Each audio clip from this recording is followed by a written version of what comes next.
路加福音釋經靈修第10集，題目：當你對家人感到無力時，聖靈充滿的家庭見證。經文：路加福音1章67節。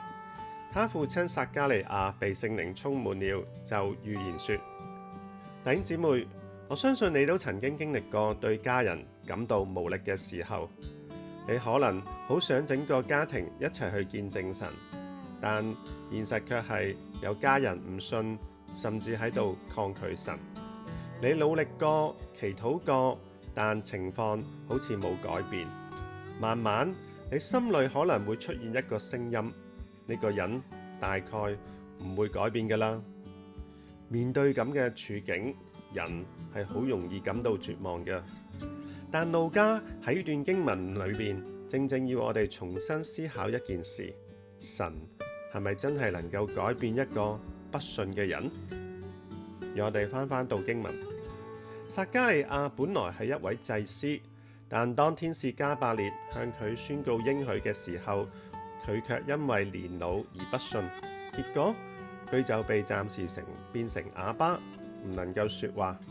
然而當約翰出生之後，撒迦利亞就信服神嘅吩咐，為孩子起名，佢嘅舌頭立刻鬆開，可以重新講翻嘢，並且第一時間開口讚美神。喺個10個月嘅沉默裏邊，佢並唔係被神丟棄，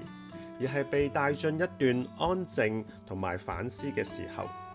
喺段時間裏邊，佢親自經歷到神嘅大能，睇見原本唔能夠生育嘅妻子，竟然為佢生下一個兒子。一個唔信嘅人，竟然被神改變成為開口讚美神、發出預言嘅先知。但路加嘅重點唔只係撒迦利亞一個人被神使用。喺路加福音第1章裏邊，路加刻意安排咗3次聖靈充滿嘅情況出現，而且係發生喺同一個家庭裏邊。首先就係兒子約翰，15節，天使指出他從母腹裏就被聖靈充滿，成為基督嘅先鋒。第二就係母親伊麗莎白，41節，當瑪利亞探訪佢嘅時候，佢就被聖靈充滿，立刻認出瑪利亞所懷嘅就係基督。第三就係父親撒迦利亞，67節，當佢恢復說話嘅能力嘅時候，就被聖靈充滿，開口說預言，宣告耶穌基督嘅來臨就係要成就舊約嘅應許。我哋就要問，路加點解會有咁嘅安排呢？路加唔喺度單單記錄幾個別嘅屬靈經歷，而係讓我哋睇見神要讓撒迦利亞整個家庭都成為神手中嘅器皿，一同見證基督。不過我哋喺度要小心一個常見嘅誤解，好多時我哋以為被聖靈充滿一定係同講方言或者神蹟奇事有關，但從呢段經文嚟睇，聖靈充滿嘅核心目的唔在於神蹟本身，而係為咗見證基督。當然，聖靈工作嘅時候，有時係伴隨一啲超自然嘅記號，例如伊麗莎白年老懷孕，撒迦利亞重新講翻嘢，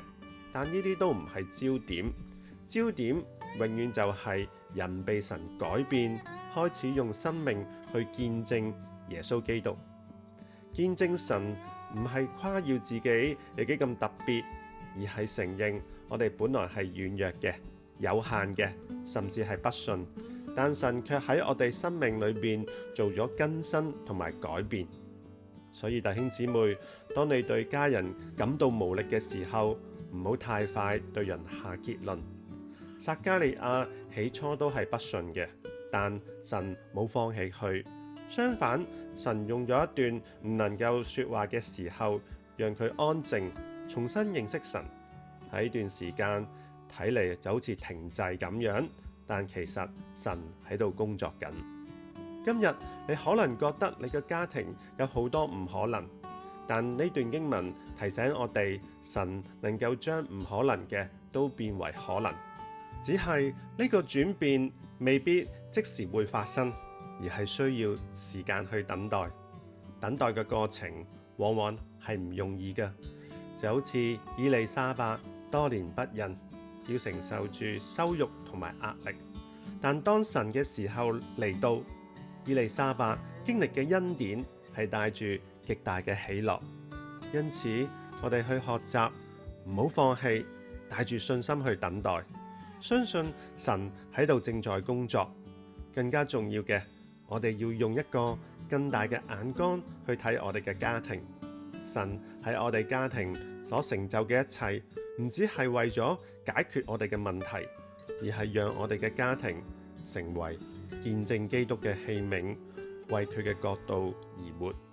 我哋一齊祈禱啊！天父，求聖靈充滿我哋嘅家，